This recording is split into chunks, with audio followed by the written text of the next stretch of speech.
Good morning. It's nice to be back. I'm not sure if it was in this building. I think it feels familiar, strangely, but I've certainly been in this city once before. And Christina and Devon, thank you so much for asking me to come back. You can decide if that was a wise thing to do in about 40 minutes, but here we are. So the first thing I want to do before I start telling you anything of my story is to patronize you. Who's this guy from Scotland who's come to Canada to somehow share what he thinks is worthy in this crowd? So I don't know your system. I haven't walked in your shoes, but you haven't walked in mine. So let's try and meet somewhere in the middle, shall we? And the first thing I want to do is thank you for your service. Around the world, health and care workers and supermarket workers and the people who keep the electricity on and the people who teach our children and look after our grandparents have had an astonishing 2 years. Completely unprecedented unless you're over 100. And we have actually, today is a funeral of a 103-year-old lady who I know. She's the only person I know who remembers the last time we had a pandemic. So unless there are 100-year-olds I haven't seen yet, this is your unique pandemic, and I hope it stays like that. But you've also, on top of that, had all these other things that I didn't even understand. I mean, we have no weather in Scotland that can kill you yet. None. So the idea of 48 degrees and care homes and floods, and it really is an unprecedented moment for you. So thank you for everything you've done, even from the likes of me, who's watched from afar. But my remit is to talk to you a little bit about Scotland. I've just realized as I look to my right, I should have brought a Scottish sign language interpreter, because she has literally the worst job in Canada right now.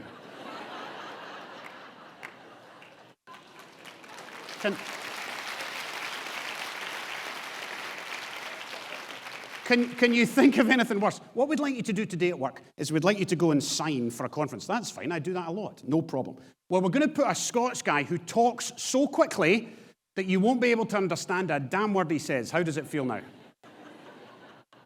Do you know how to really if you want to, so I'll show you later on an image of the press conferences we did. We did daily press conferences with the First Minister of Scotland for a year and went to 3 weekly for another year, etc., etc. So we did 1,000 of these damn things. And they were signed live on the telly. Sometimes we got a bit familiar with it. We were doing it a lot. So sometimes I would just try and irritate the sign language interpreter. And the way to irritate a sign language interpreter is to use big numbers. They hate numbers. So watch this, okay? So I just want to tell you about the 100,256,472nd time when I...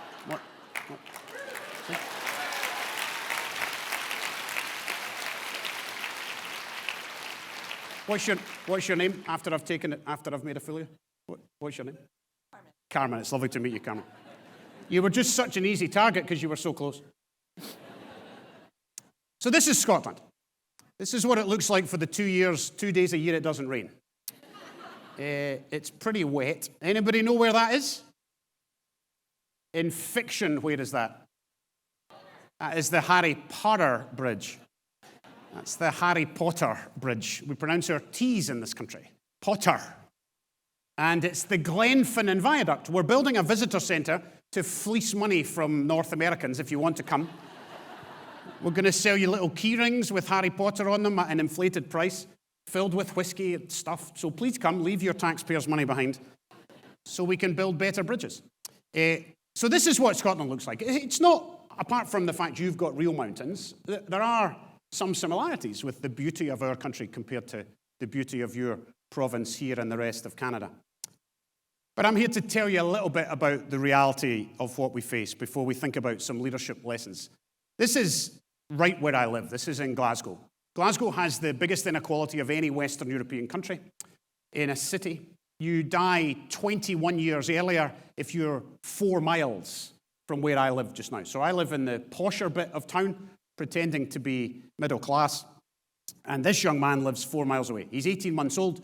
If you take his blood now, he will already be chronically anxious. You'll be able to find his cortisol levels elevated, and he will have his heart attack at 40 and his stroke at 50. His cousin, 4 miles up the road, with green space, with bananas in the shops, with safe healthcare, with safe education, with safe streets for his bike, he'll have his heart attack at 80. It is literally as simple as that. We are hardwiring into this young man chronic disease at 18 months old. So what do we do? Well, that's a lecture for another day, perhaps, the inequalities lecture. We can do that if you'd like it. This is how we've designed the health and care system. Scotland is tartan from space. I'm not sure if you realised. When you take a satellite image of Scotland, it's tartan. So each of those tartans is a different health board. So we have a very centrally controlled healthcare system. I'm the clinical director of that healthcare system in Scotland. We have a chief medical officer, a chief nurse, and a clinical director, 3 senior clinicians, and then we have a chief executive of finance, everything else you would expect. 5 and a bit million people. We have £13 billion. If you add on social care, we've got about 19 billion. We get that from the tax revenues from the UK government. That's the London one with the Boris in charge. You see how careful I have to be. But we pay that tax. It's not English tax. Do you understand? So the Scottish people pay tax and we get the funding back. And then we design our healthcare system through 14 delivery systems. If you wanted to come to Scotland and meet the chief executive of the Glasgow hospital, I couldn't introduce you to him or her. That doesn't exist. We have chief executives of population health. They happen to have hospitals, but they also have primary care and community care and public health and everything else you would expect. So there's nobody as the executive or finance lead for the building. We try and do it at population level. So Glasgow's the biggest. Shetland is the smallest. Shetland right on the top. Right, closer to Norway than it is to Edinburgh, and if they want it back, they can have it. It is almost impossible to provide healthcare to Shetland, but 29,000 people live there. For what reason? I have absolutely no idea. We have integrated health and social care, integrated the budgets, integrated the governance, and we're about to really integrate them in the next few months. We're putting a bill through the Scottish Parliament to create a national care service on the same lines as a national health service. See what we did there? So we're going to have an NCS and an NHS, and we're going to do that, and we're going to combine, for the first time in history, we're going to combine the bank accounts, which is where the power is. So here's a little Canadian-Scottish quiz. Anybody know who this is? He was Scottish. And he was a sportsman in Canada, and he needed to keep his teams, who were playing weird Victorian sports, I'm not sure what sports they were playing, but he needed to keep them fit in the winter months because it got cold, and he invented basketball. So a Scot invented basketball. Now here's a trickier one, maybe. Anybody know who these two are? Who's Nelly Mcloone? She was a suffragette. Who did that? Well, go to the top of the class. You know her, did you say?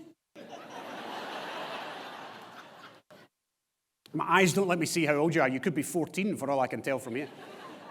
She was one of your early suffragettes. She's the daughter of Scottish immigrants. And Agnes MacPhail, she's got a great Scottish name. I mean, you don't get much more Scottish than Agnes MacPhail. She was the first Canadian woman MP. That's exactly who she was. And she was successful 4 terms in a row. There's all kinds of stuff about her online and how she really kind of ploughed a furrow for women in politics. And she was the daughter of Scottish immigrants. You're welcome. This is my dad. He's 82. He was a coal miner from Fife. At 14 years old, went down the pit, no qualifications, left school. His first job was at the pit head, along with all the other teenagers, and he picked the stones out of the coal as it came up. His father, his brother, everybody else in the pit. That was what you did. You became a coal miner. The coal mines closed, of course. Otherwise, I would almost have certainly been a coal miner. My father became an electrician in the pit. She's done. You can only do 7 minutes at a time. You're meant to do 30. With a Scots guy, you can only do 7. So he became an electrician in the pit. Long story short, he created the monster. He did a degree with what we call in Scotland the Open University, which is a correspondence. It's the biggest university in the world. It's a correspondence university. So he did his degree while I was doing mine at the same dining table. So I was doing dentistry, my first degree, and he was doing engineering. But this is in the pandemic.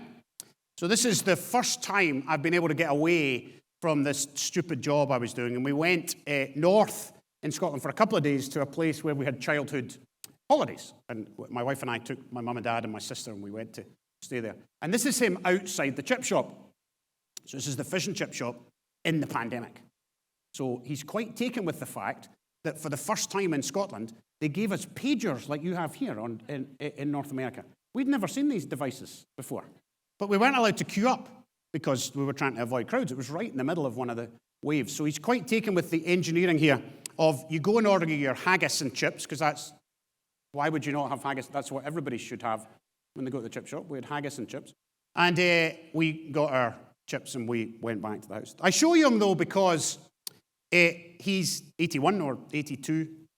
He is losing his confidence. He's beginning to not want to leave the house quite so much during the pandemic. He's an extrovert. He would already have engaged whatever table he was at in multiple stories of his youth. He's a real entertainer. And yet I can see the difference the pandemic has begun to make on him and everybody around him.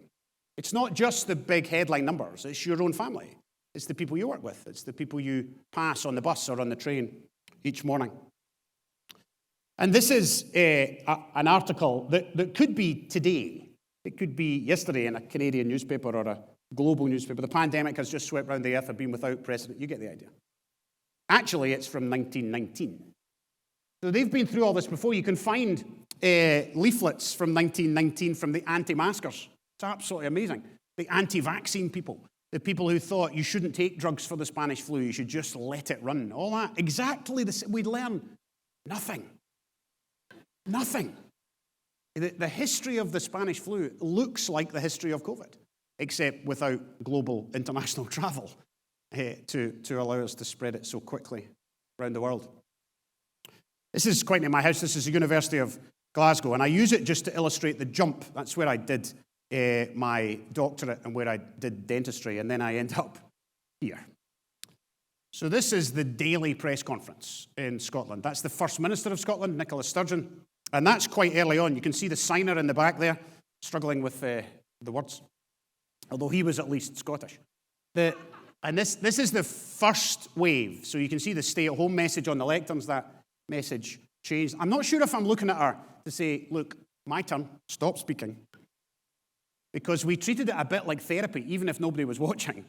We quite liked it because it allowed us to get it all out. So we did live press conferences for 2 years. We had about 20 journalists from every national newspaper, from all the TV, and we just did it until they stopped. So sometimes that took us an hour, sometimes it took us 2 hours, and it was live on the TV every single day. I live in Glasgow, but the offices are in Edinburgh. I was sometimes the only person on the train from Glasgow to Edinburgh. The drivers would kind of wave. How we doing, Jace? Because nobody else was allowed out their houses. I'm commuting less now that people are back at work. It's fantastic. I was commuting every single day. So, what have I learned in those moments? Well, and I don't know if these lessons apply to you, but I'm going to give you 3 of them. We're going to do them relatively sprightly. They're going to get shorter, so don't worry. The first one's longer, and then we're going to get a bit quicker near the end, so you don't have to panic, those of you with time on your minds. So my 3 lessons are: understand your problem first, lead into the problem, step up, and my 3rd lesson is take time to breathe. And you've done a bit of that already, some of that reflection, and I'll just give you my initial reflections on what that might mean. But let's think about understanding the problem first. Too often as health and social care professionals and managers and nurses and everywhere, we go to solution immediately. Einstein said that if he could have his time again, he would spend 90% of his time on the question and 10% of his time on the solution. So what is this thing that we've actually been trying to resolve? This is a care home in Shetland, right in those northern, and all joking aside, Shetland's an absolutely beautiful and wonderful place. On the 2 hours a year it doesn't rain because it's pretty bleak. So I went to visit. Once I was allowed back out, I've been on a bit of a thank you tour of the country, thanking all the health boards and the teams, and whether they want it or not, I am turning up to thank them. And this was the care home at which we lost our first resident. Northern Italian skiers, usually middle-class doctors, actually, brought it to Scotland. So it went from Wuhan, ended up in northern Italy, where you probably watched people dying in the corridors outside intensive care. So that's when we knew we were getting it. And sure enough, some people who had been on holiday in northern Italy brought it. And randomly, one of them went to Shetland. And this care home lost 7 residents in the first 3 weeks. The disease didn't have a name. The virus didn't have a name. We didn't know who it killed. We didn't know what it was. We didn't know how to protect people. We knew basically nothing. The WHO didn't know anything. Canada didn't know anything. So I went to visit and met the staff, met the families, and we had a very emotional time hearing the stories. But there was a young lady over on my right who hadn't spoken. And I kind of laser looked at her and said, so what do you do? And it turned out she was the domestic. She was the cleaner of the care home, one of the cleaners, and she was on shift the morning I happened to be there. And I said, how was it? Was it terrible? And she started to cry. She was Polish. And her English was not particularly strong, but she kind of stumbled through the words to tell me that not only had it been bad in the care home, but the bus wouldn't bring her to work. She's 40 miles from a major town. There's one shop for a 50-mile radius, and the shop wouldn't serve the people who worked in the care home because they didn't know what it was. I remember the early days of HIV. I was a surgeon during the early days of HIV when we didn't know what it was, we didn't know who it killed, we didn't know how it infected people, and we had to wear spacesuits because we were so scared. All that nonsense, which we now know was nonsense, but at the time, we didn't. So exactly like this. This care home, after we knew what to do, so a month in, didn't lose another single resident in 2.5 years. It's not because the workers did it badly. It's because we were ignorant of what it was we were facing. We didn't understand the threat. And people who now retrospectively understand the threat, try and find the writing they did during the threat. You won't find it. So this is what we did. This is a quarter of a mile from Edinburgh Castle. This is the grass market. Some of you have almost certainly been there. This is it on a spring afternoon. You can tell because people have got jackets on. And this is it in April 2020. We put everybody in their houses. We closed the schools for the first time ever. We didn't even close the schools in the UK during the war. We closed the civil service buildings. We stopped gatherings. We stopped football, for heaven's sake. Football. I remember cancelling the Rangers-Celtic game. I mean, seriously.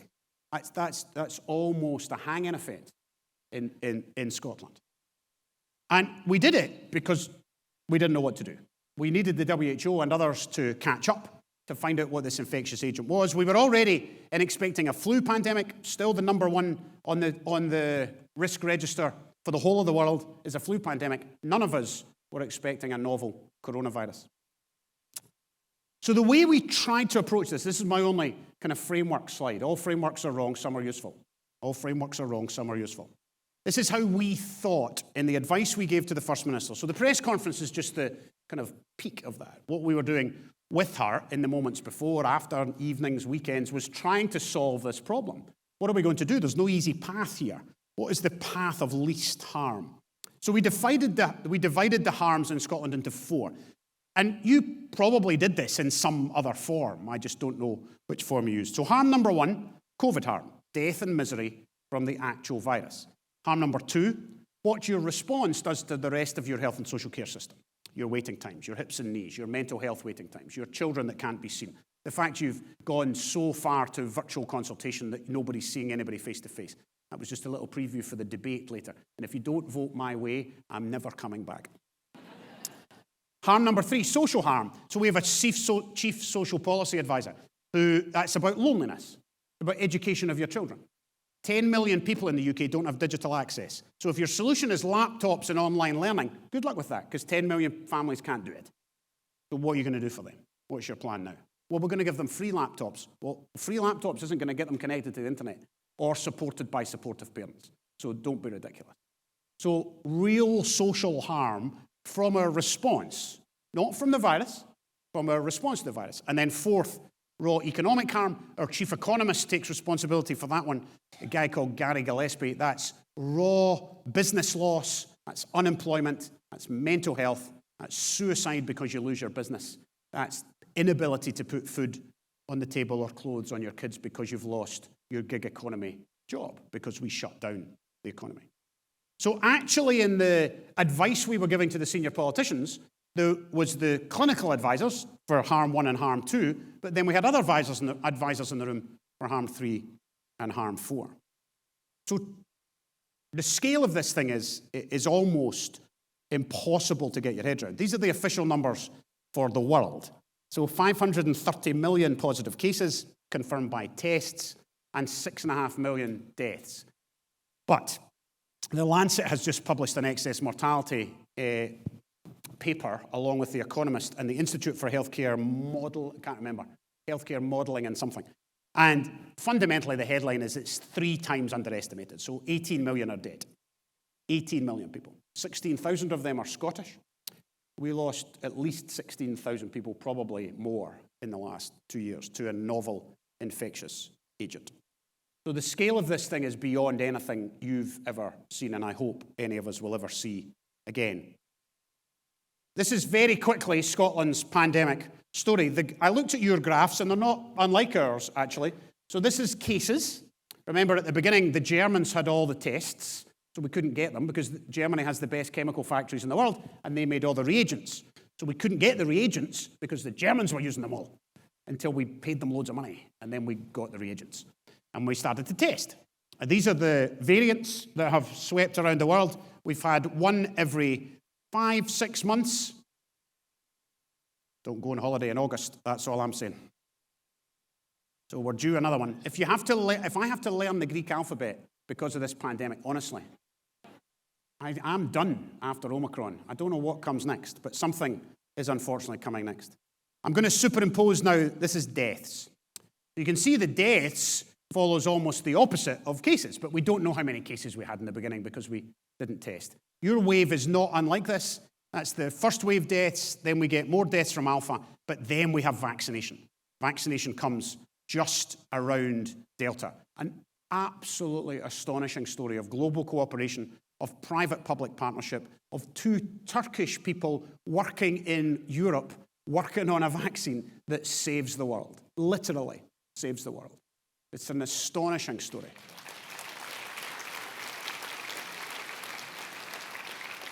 And this is then what we did. You don't need to know the details of this, but every country in the world had variations of these steps, and we had phases initially where we would stop indoor, we would let people go outdoors, we'd let people walk their dog, but not blah blah blah. Honestly, it's hard to even remember. And we usually did it just to irritate all of you people doing actual work. We usually did it on a Friday night, which we find works really well. If you're running an ICU or running a care home, and we say 6 o'clock Friday night, here's the new rules. Thanks very much for that. It's great. Just when we thought the weekend was beginning. I'm not sure if Canada did publications Friday evenings. Yeah, we like that too. And then we did levels. So then we were coming out the other end. We're open hospitality. I've got a deputy called John Harden. He's an emergency medicine doctor. And he's the Deputy National Clinical Director for Scotland. He's an absolutely lovely fellow. So when you're a delegator like me, my father taught me to delegate, which is why I'm in Vancouver and he's at home working. And I put him in charge of everything that was shut. So at one point he was in charge of weddings, soft play, pubs, hospitality, and elite sport. I mean, honestly, he couldn't leave the house. Everybody wanted to kill him. He was the most unpopular man in Scotland, which is quite a high bar, because I wasn't overly popular.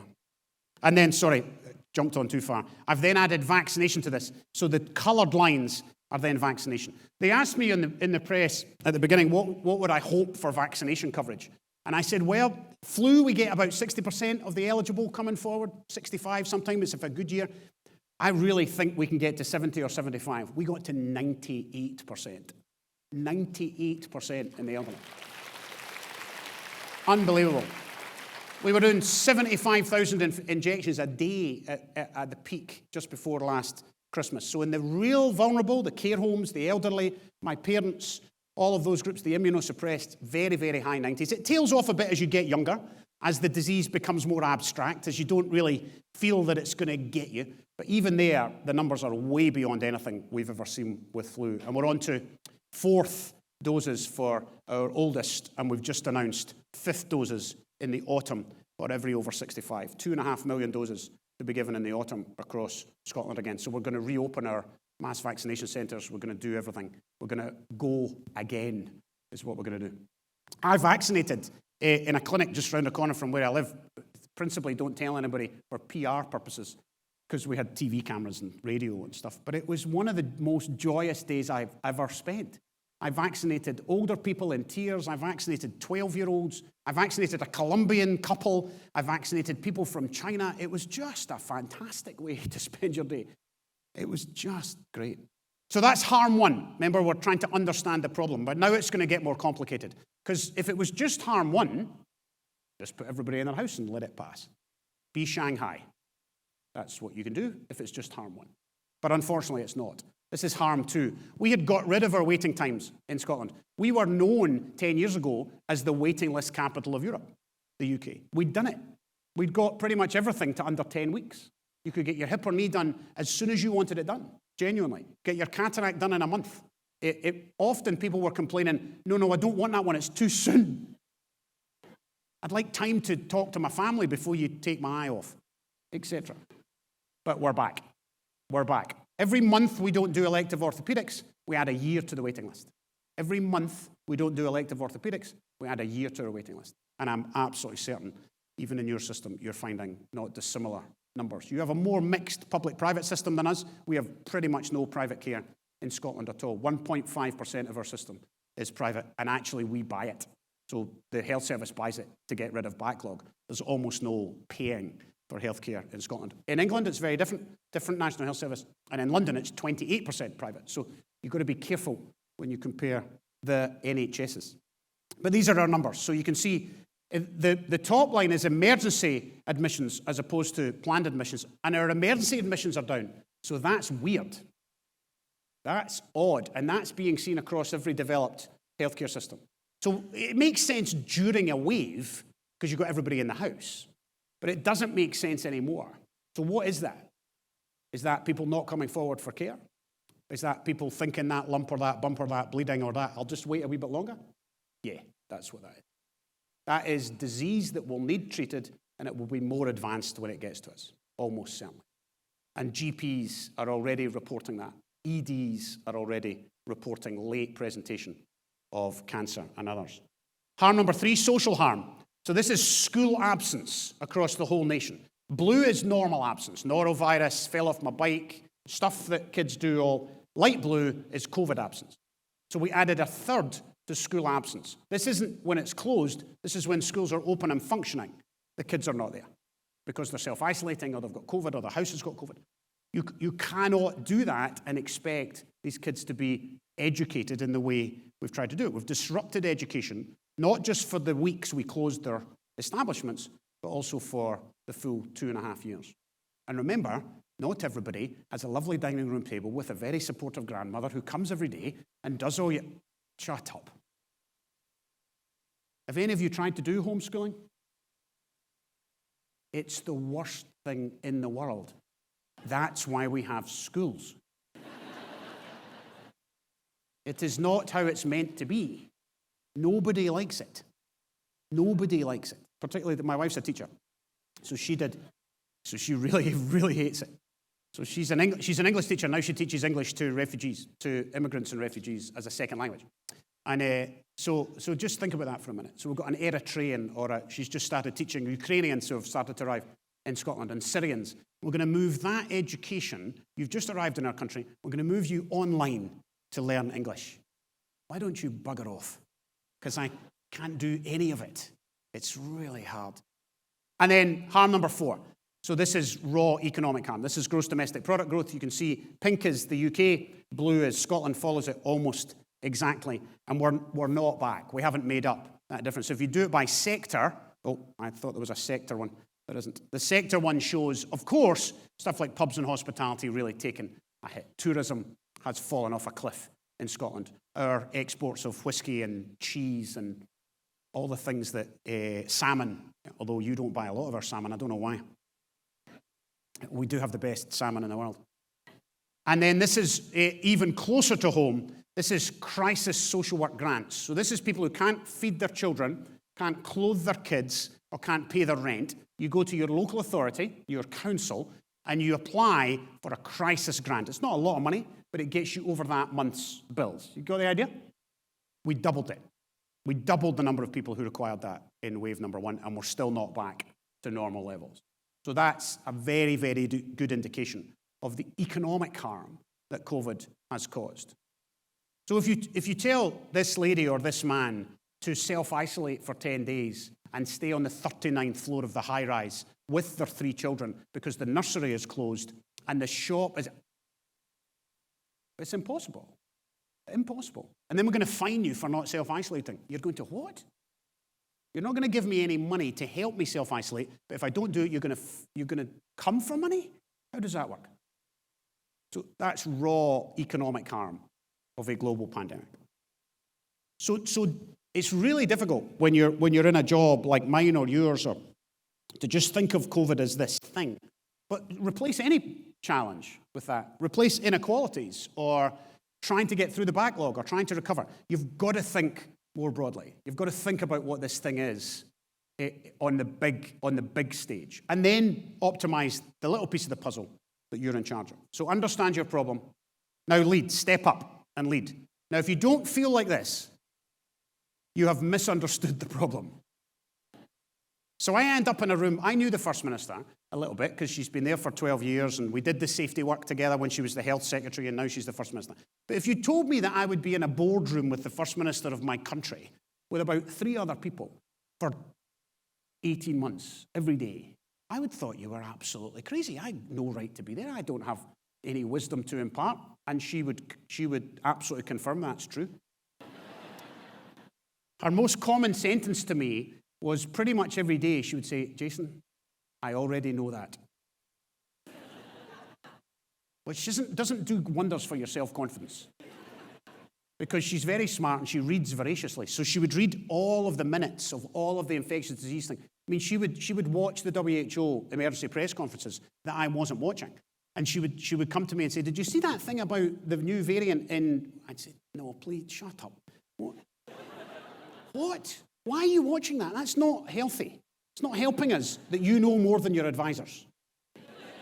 Every day, it happened every single day. So some of you will have seen this leadership framework before. It's from IHI, where I had the privilege of working and did my public health degree. Who knew a public health degree from America might come in so handy later, in 15 years later in life? And they have lots of models and frames that many of you have used before. But I like this one. I've liked it in conventional healthcare circles. It's a leadership model about how you behave. It's not about the organogram. It's not about how many of this you should have or how many of these you should have. It's not about how to run meetings. It's about your individual human behavior. And I've used it a lot in health and social care circles. And I've retrospectively, or perhaps a little bit consciously, tried to think of it in what I'm now doing or what I've lived through. And I think it works. And I think if you behave like this, you will find your outcomes, your ability to work with peers, other things will improve. So let's think about them in a slightly weird... Have I got 10 minutes left? Yep. So the person-centeredness still applies, but my person changed. So my person is not now patients and families and carers, which is where it used to be. It's now the population of the country. So I spent huge amounts of time with organisations who could reach the citizens of Scotland. So you'll see where the lion rampant is there, the Scottish FA, that's the Scottish Football Association. 500,000 people in Scotland are engaged in grassroots football. 500,000. So that's boys and girls playing the game, boys and girls refereeing the game, people making the pies for half-time, people cutting the grass, clubs all over the country. That's 1/10 of my country. So if you want to get to those people, you better speak to the Scottish Football Association and get your sports captains, the lady and the guy who ran the football teams, who were the captains, did us video messaging. Just as a side, at 12:45 today, Scotland are playing Ukraine in a qualifier for the World Cup. I almost didn't come because I had a ticket. So that's the sacrifice I've made for you. Scotland, Ukraine at 12:45. So I'm not sure can we do the debate a little bit quicker than, no. I think we'll get hammered. So I don't want to watch it. Young Scot is our young people's charity. Young Scot, it's hilarious. So Young Scot's chief executive is a really good friend of mine. And we knew we needed to speak to Scotland's young people because they don't watch the news. They get their information from other sources. So there was no point in doing another news interview to get to the young people. And I said to Louise, I said, right, here's what we'll do. You get me the young people, I'll tell them what to do, roughly. And she said, that's not how it works, Jace. She said, I'll get you the health panel, and they will tell you what to do. And that's what we did. I met 16 diverse young people from all over Scotland on a repeated basis. And what we did was we shared the science with them. We talked to them about how the vaccination was made so quickly. We talked to them about what self-isolation was. We talked to them about the tests and why it was important for 15-year-olds and 8-year-olds. They then became the trusted voices to go out to their peer group and teach young people and help influence those young people. The 53-year-old white guy isn't going to influence the 14-year-olds, but the health panel can. And they came to me and to others, and we did Q&A. You get the idea. Then we spent a lot of time with these other groups. You've got to understand your audience, your customer, and spend time with them. The second behavior is be in the front line. So it's all very well if you've shut tourism, if you don't understand what tourism is, or if you've closed the nightclubs and you haven't spent any time in a nightclub. How would you know what it feels like? So I spent a lot of my time, John and I spent a lot of our time out trying to understand what it's like to run Scotland's trains, to run the electricity system, to be in a retail centre. We shut the shopping centres. What does that mean for the staff, for those who clean those floors, or those who manage those institutions? So I now know how to run the bus companies of Scotland and various other elements. So be in the front line. Third is relentless focus. That's our marketing. I had to learn a huge amount about communication and marketing. I've done 1,500 live TV and radio interviews. There was one day I did 16 in a day. And I've had to learn how that communication works. We did lots of marketing on TV, on posters, on electronic posters. Sometimes when I got off the train, I was the only person on the train, remember, some days. My face was on the billboards. I thought, my life has gone actually crazy. For one, nobody's watching. Put them off. I'm the only person here. I know the message. I recorded the damn thing. Why are you telling me this? It felt like a weird, dystopian novel. But we kept going, and the marketing people are very clever. They can change the colour. I was sometimes told to wear a tie, no joke. So there was the second day we shut everybody down, the second lockdown, was a Sunday afternoon, and the First Minister and I and the Chief Medical Officer, Gregor, we rarely did these press conferences together, Gregor and I, because we switched them around. And there was a day we did it both together, and we both had ties on. And I've got a pal with a 10-year-old, and he said, my 10-year-old has just run in and said, Dad, Jason's got a tie on. We're all going to die. And serious as anything, this girl. She actually thought the tie meant death. She wasn't wrong, actually. It was a bad moment. We tried to tell the truth. Now, that hasn't always been accepted as the truth. I've had death threats. I've had the security services in my house. I've had to change my locks. My secretary opened an envelope with a mask and white powder in it that was sent to a number of us with prominent roles around the pandemic in Scotland. Only 2 days ago, I was really blasted by an anti-vax guy who had bought the whole, he was right down the rabbit hole. And there was nothing I could do to pull him out. It was actually a complete waste of his time and my time. But he was in front of me, so I had to try and engage, but it was so difficult. That's different, let's be clear, from vaccine skeptics, from people who want to talk about fertility or want to talk about pregnancy or want to talk about should we do it to 8-year-olds. So that's an entirely different conversation. I'm happy to engage in that one. But the rabbit hole guy, probably best just ignoring them, honestly.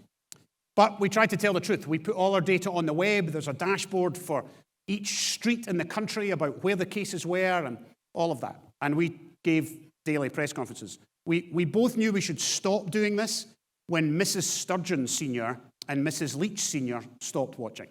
So when we knew our mums weren't watching anymore, we thought maybe we should give this up because we're only doing it for ourselves. And then the fifth behavior is boundarylessness, an ability to work across boundaries, and a made-up American word, I think, because it was IHI. But you get the idea. You can't fix a global pandemic if you don't think right across your society. So we engaged a lot with the police, a lot with our citizens, a lot with business and media, with community leaders. You get the idea. There's a whole other talk here about how we did that together around groups. So then very quickly and finally, lesson number 3. So we've done understand your problem, step up, lead, walk into the problem. And that doesn't mean you need to become the clinical leader of your country. It means if you're in a community practice, lead there. Lead your peer group. If you're an executive leader, lead the thing they've given you responsibility for. If you're a nurse in an ICU, just optimize the bit you're in charge of and do your best that day. It's not reflective of hierarchy. And then breathe is about well-being and looking after yourself. It's important in health and social care that we don't think we're exceptional. There's a tendency in Scotland to exceptionalism. I know a lady who runs customer service in a massive supermarket. If you don't think the customer service desk in a supermarket during a global pandemic isn't the front line, you need to spend a day with her. Honestly, it was pretty grim, pretty grim. Our teachers, our key workers, in whatever sector those key workers were working in, feel the same as us. They're done. They're tired, they're exhausted. They never got clapped on the doorsteps. I know the clapping has now stopped. Certainly in Scotland, the clapping has long stopped. But we need to think about what it means for the well-being of our whole population, for those who lost loved ones, who still live with long COVID, who are still managing through that.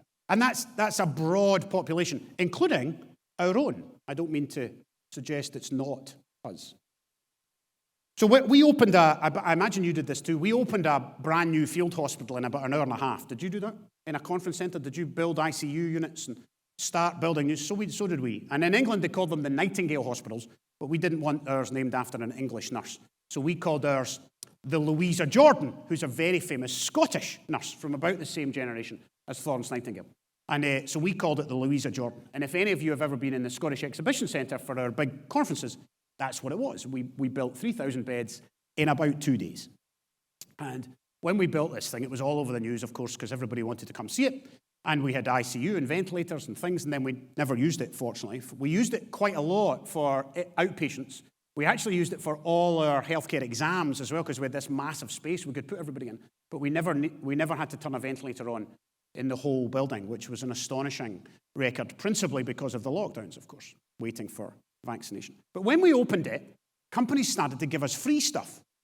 Do you get lint bunnies in this country at Easter? You know what a lint bunny is? Lint's the chocolate, and they sell more lint bunnies.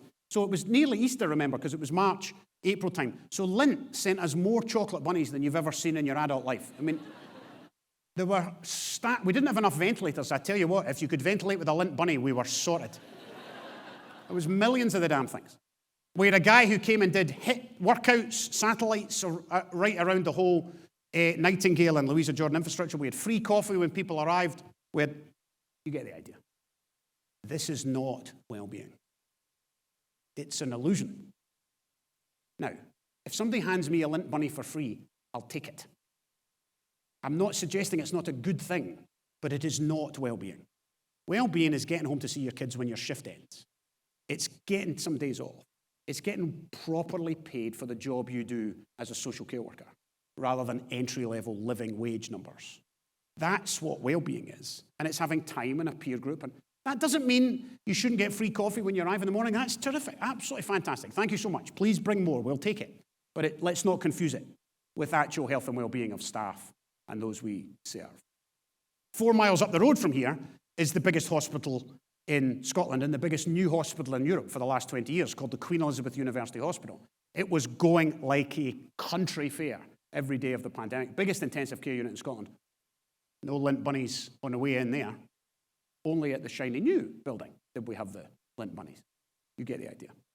So we've tried to do all of those things you would expect us to do. We've got high-end counselling, we've got psychiatry services, we've got peer group reviews, we've got everything you would hope that a developed country would develop, and we've done that across our whole system, and it's working relatively well, but we still have stories that sound not unlike the ones that we heard in your video, particularly from those who perhaps haven't always expected to reach the limit of what they can do at their work. So we're still not got enough people taking time off. We've still got people struggling with all of those other elements, and we're halfway through a 5-year global pandemic. I'm sorry, I've saved that headline till the end. We're about halfway through a 5-year global pandemic, probably. Haiti has vaccinated 1.8% of its population with a single dose. We've vaccinated 250 per 100, so we've given 2.5 doses to every 100 people in the whole country. Haiti's given 1.8 per 100 people. You can't fix a global pandemic unless you think globally. It's absolutely impossible. If you don't help Nigeria and Ethiopia and Haiti, it's going to come, and it'll be not far away. So that science journal in 1919 understood the breathe lesson. It understood the health and well-being, and we've not learned, have we? It is worthwhile to give more attention to the avoidance of unnecessary personal risks and to the promotion of better health. If you need to take some time off, then you should take some time off. If you need to make sure that happens to people who are around you, who you work with or for, or they work for you, you should make sure that happens. So those are my 3 lessons. Understand your problem. Lead into the problem, whatever layer or level you're at inside the bit of the system that you're responsible for. That might just be your family. It might be the kids you're trying to school or recover from this horrible period. And breathe. Take time for yourself, for others, and make sure others do the same. But I have a sneaky 4th lesson right at the end, just as we finish. And my 4th lesson is that, I'll come back to that story. My 4th lesson is if you ever end up in the DeLorean and Doc asks you to dial up the year you'd like to visit, don't put 2020. It was absolutely grim. There's people here who don't know 80s movies who are thinking, what on earth? I showed this slide to some teenagers recently. Not a glimmer. Nothing. I said, okay, we're going to stop talking. We're going to watch the whole of Back to the Future. Let me finish with a story. This is a medium-sized hospital 50 miles outside Glasgow where my parents live and where I went to school, called Monklands Hospital. It's a standard, run-of-the-mill district general hospital across the UK. It was my first visit during the pandemic. It was just not long after the first wave was beginning to settle down, and I went for a tour and to thank people. I went to infectious diseases, and I met a very young lady who was a healthcare assistant. So that's entry level in Scotland. That's the lowest wage healthcare, what we used to call auxiliaries in the good old days. So entry level healthcare assistant. And she was an absolutely lovely young lady, and her task was to escort me around all my visits. So she was kind of my guide around the building. And we're in infectious diseases, and we're talking to the staff, and we're doing the thing.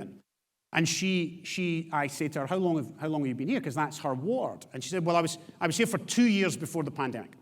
She hadn't seen a single death in 2 years. Not a single patient had died in the infectious diseases ward in 2 years.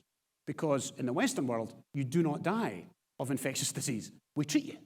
You get better. And since the first wave started, she'd seen 18 deaths a week. 18 deaths a week. And she started to cry as she was telling me the story. Clearly traumatized, clearly emotional about the whole thing. It was awful to watch. And she told me stories of having to use iPads to talk to a relative, of holding hands as some young people, some old people died during that horrible, horrible first few weeks and months. And her next task was to walk me to the canteen to speak to a whole load of staff who'd been sent there, whether they liked it or not. And I said, so what's your plan? I thought she was going to say, I'm going to leave. I'm going to go work in a supermarket. I'm going to go be a taxi driver. Anything but this. And she lit up and she said, I've applied to be a nurse. So in all the misery and horror of what that young lady had seen, she'd seen inspiration, she'd seen care, and she wanted to be part of it. So she had applied to join the Open University, the same university that my dad went to. And what the Open University does is we fund nursing education so they can continue to work and they get educated on the job. It's a fantastic program. And she was going to be in the next cohort of graduates for nursing. So she'd seen 18 deaths a week, and yet she wanted to come back for more. She was absolutely an inspiration. Thank you for listening.